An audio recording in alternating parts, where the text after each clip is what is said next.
Salam alaikum. Dans cette vidéo, nous allons traiter le point 5, à savoir la génération du modèle à partir de la base de données.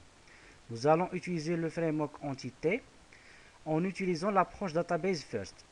D'accord? Parce que nous, dans notre cas, nous avons déjà une base de données prête et qui contient déjà des données. Du coup, on doit utiliser database first. Entity Framework, il propose plusieurs scénarios. Soit vous avez la base de données et vous générez le modèle, c'est ce que nous allons utiliser ça. Soit vous créez vous-même le modèle et par la suite Entity Framework va vous générer votre base de données. Soit à partir d'un modèle de classe, il va vous générer. Et parfois, vous avez une partie de la base créée et une partie du modèle créé. Donc, c'est à mi-chemin. Donc, vous utilisez une approche qui relie les deux. D'accord? Nous allons utiliser database first. Maintenant, la base de données est déjà créée. Puisque, comme nous avons déjà expliqué dans les vidéos précédentes, le modèle fait référence à tout ce qui est données, à tout ce qui est couche d'accès aux données. D'accord? Il communique avec la couche d'accès aux données. Donc, la base de données, d'accord? Donc, à chaque fois nous citons la base de données, on doit réfléchir au modèle. D'accord? C'est pour cela nous allons nous mettre dans ce dossier, le dossier models. Je vais aller au dossier models. D'accord? De toute façon, notre modèle doit exister ici. Donc, par convention. Sinon, sinon, vous serez amené à faire des configurations avancées dans votre projet pour l'adapter à la nouvelle structure créée par vous. D'accord? Moi, je vais suivre ce qu'on appelle le standard du ASP.NET MVC, à savoir que le modèle doit être mis dans ce dossier. Je vais ajouter un nouvel élément. Un nouvel élément. C'est ça, un nouvel élément. Je vais aller à la partie données. Je veux travailler avec Ado.NET Framework pour générer mon modèle. Donc là, Ado.NET Entité Data Model. Je vais le nommer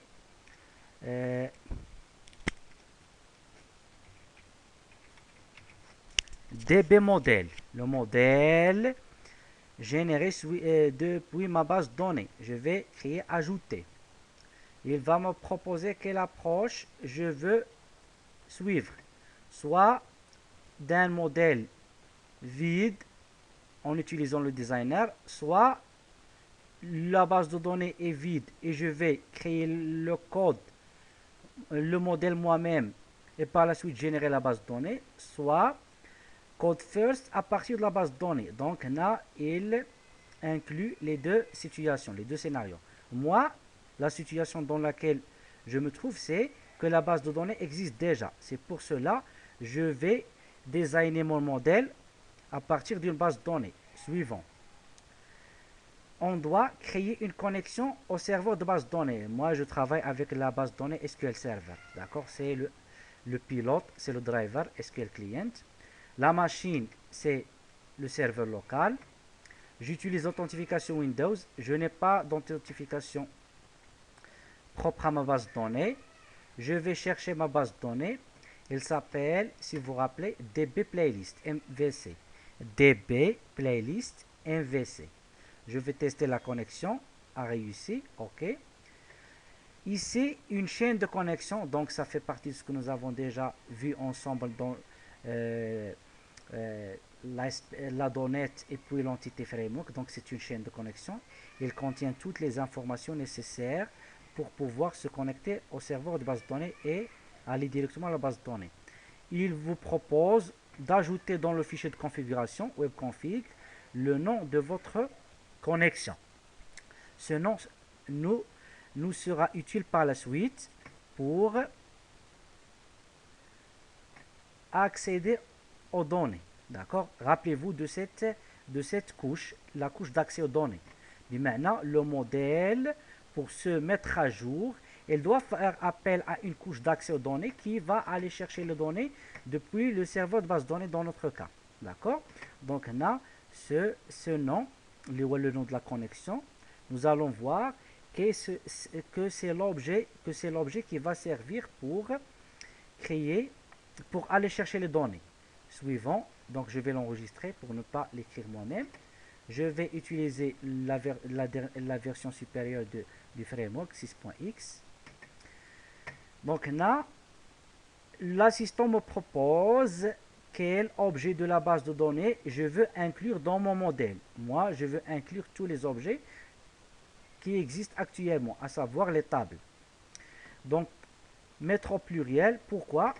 Pour nous faciliter la lecture du code par la suite. D'accord? Les tables, le nom de la table sera en majuscule et le nom du modèle sera en singulier. D'accord? Nous allons voir ça par la suite. D'accord? L'espace de nom, d'accord? Namespace, d'accord? C'est DB playlist. D'accord? J'ai pas de vue, j'ai pas de procédure stocking ni de fonction. Terminé.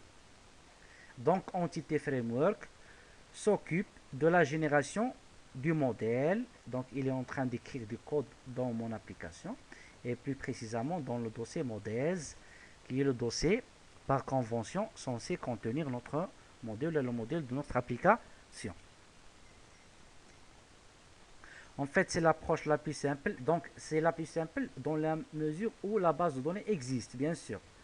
Donc, si la base de données n'existe pas, il faut soit créer un modèle, ce qu'on appelle le code first. D'accord? Voici notre dossier modèles. Il contient ce qu'on appelle le DB modèle, le modèle de notre base de données.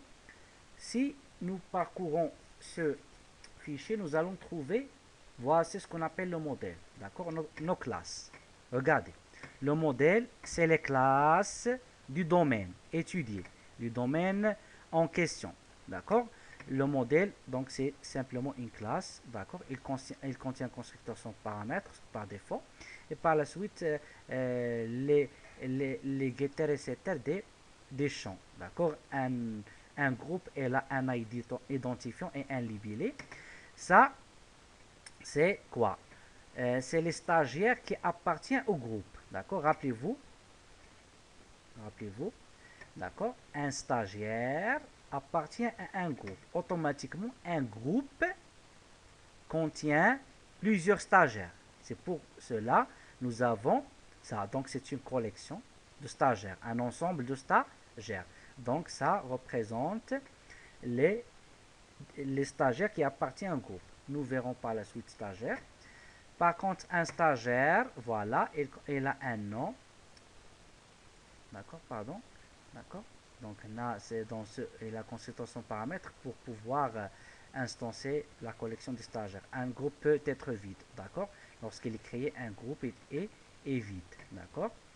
On a un stagiaire, il a un constructeur par défaut, donc il n'est pas mentionné. Et par la suite, les getters, etc. pour ce qu'on appelle toutes les colonnes qui se trouvent dans la base de données. Et puis, un stagiaire, il a un groupe, d'accord? C'est une relation, un stagiaire appartient à un seul groupe, d'accord? Dans un groupe, on trouve plusieurs stagiaires. Donc, c'est une relation 1-1, d'une part, 0 étoile, d'autre part. C'est pourquoi nous avons la référence du groupe dans la classe stagiaire. D'accord? Donc, ça, c'est notre modèle. Ça, c'est le modèle de notre application. Ça, c'est le modèle. Mais maintenant, les données, les objets manipulés par notre application. Où est la couche d'accès aux données? La couche d'accès aux données. La couche d'accès aux données, c'est ce qu'on appelle cette classe. Rappelez-vous, je vous ai déjà dit de mémoriser ce nom, DB Playlist, MVC, c'est le nom de la base de données, puis Entities. Elle a été déjà enregistrée où? D'accord? Donc, rappelez-vous, je vais aller chercher quoi? Voilà, attendez, connection strings, je pense, c'est ça? La voilà, connection, la connexion. Lorsque nous avons créé le modèle, et Visual Studio, l'assistant nous a demandé si nous voulons enregistrer ça dans le fichier de configuration. Voilà, elle est enregistrée. Elle contient la chaîne de connexion qui permet de repérer la base de données dans le serveur. D'accord?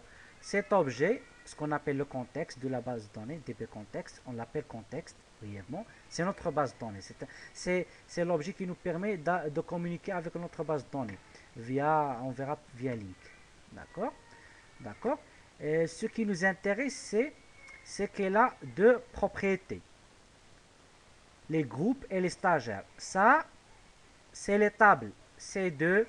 Regardez, rappelez-vous quand j'ai coché cocher mettre au pluriel. Donc, regardez qu'est-ce qu'elle a mis. D'accord? S, c'est pour exprimer la liste des groupes.